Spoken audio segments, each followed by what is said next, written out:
Saint Alexius, the man of God, 460. Early in the 5th century there is said to have lived at Edessa in Syria a man who, whether from choice or necessity, lived the life of a beggar, and was of such virtue that he was revered as a saint. After his death an unknown writer wrote an account of him. He called him by no name but simply the man of God, and stated that he lived during the episcopate of Rabbula, who died in 436.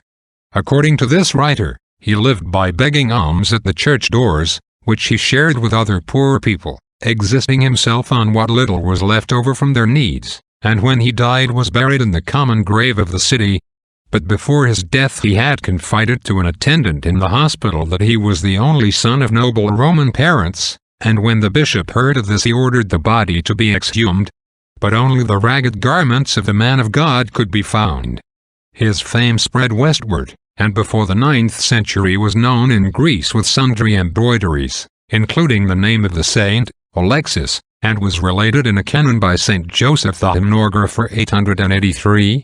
The cultus in the West, though known before, for example in Spain, was popularized in Rome towards the end of the 10th century by an exiled metropolitan of Damascus, Sergius. To him was given the church of St. Boniface on the Aventine, and he established a monastery of Greek monks there, adding the name of St. Alexius to the church's contitular. As an alleged citizen of Rome the saint soon had a vast popularity, and this popularity has persisted. In the 12th century his story is said to have had a deep influence on the heretic Peter Waldo. In the 15th, he was chosen as the patron of the nursing congregation commonly called the Alexian Brothers, and so late as 1817 as a lesser patron of the Congregation of the Sacred Hearts of Jesus and Mary, Pickford's fathers. While in the East he is still greatly venerated as the man of God. The legend of this forerunner of Saint Joseph Benedict Labra as it came to be received in the West, with its resemblance to that of Saint John Colibets, may be told in the summarized words of Alban Butler. Saint Alexius was the only son of a rich senator of Rome, Euphemian, and his wife Aglae, born and educated in that capital in the 5th century. From the charitable example of his parents he learned that the riches which are given away to the poor remain with us forever, and that alms deeds are a treasure transferred to heaven, with the interest of an immense reward. Whilst yet a child he was intent on the relief of all whom he saw in distress, and thought himself obliged to those who received his charity and regarded them as his benefactors. Fearing lest the distraction of earthly honors might at length divide or draw his heart too much from more noble objects, he decided to renounce the advantages of his birth and retire from the world.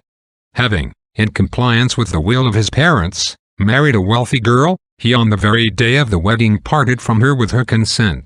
In disguise he traveled into Syria, embraced extreme poverty, and resided in a hut adjoining a church dedicated to the Mother of God at Edessa. Here he lived for 17 years until an image of Our Lady spoke and revealed his holiness to the people, calling him the man of God. Thereupon he fled back to his home. His father did not recognize him, but received him as a beggar and gave him employment, allotting a corner under the staircase as his quarters. For another 17 years he thus lived unknown in his father's house, bearing the ill treatment of the other servants in patience and silence. After his death a writing was found upon him, giving his name and family and an account of his life. The extraordinary paths in which the Holy Ghost is pleased sometimes to conduct certain privileged souls are rather to be admired than imitated. If it cost them so much to seek humiliations, we ought diligently to make a good use of those which Providence sends us. It is only by humbling ourselves on all occasions that we can walk in the path of true humility and root out of our hearts all secret pride. The poison of this vice infects all states and conditions. It often lurks undiscovered in the heart even after a man has got the mastery over all his other passions. Pride always remains even for the most perfect to fight against. And unless we watch continually against it, nothing will remain sound or untainted in our lives. It will creep into our best actions, in fact the whole circle of our works, and become a mainspring of everything. And the deeper its wounds, the more is the soul stupefied and the less capable of knowing her disease and weakness.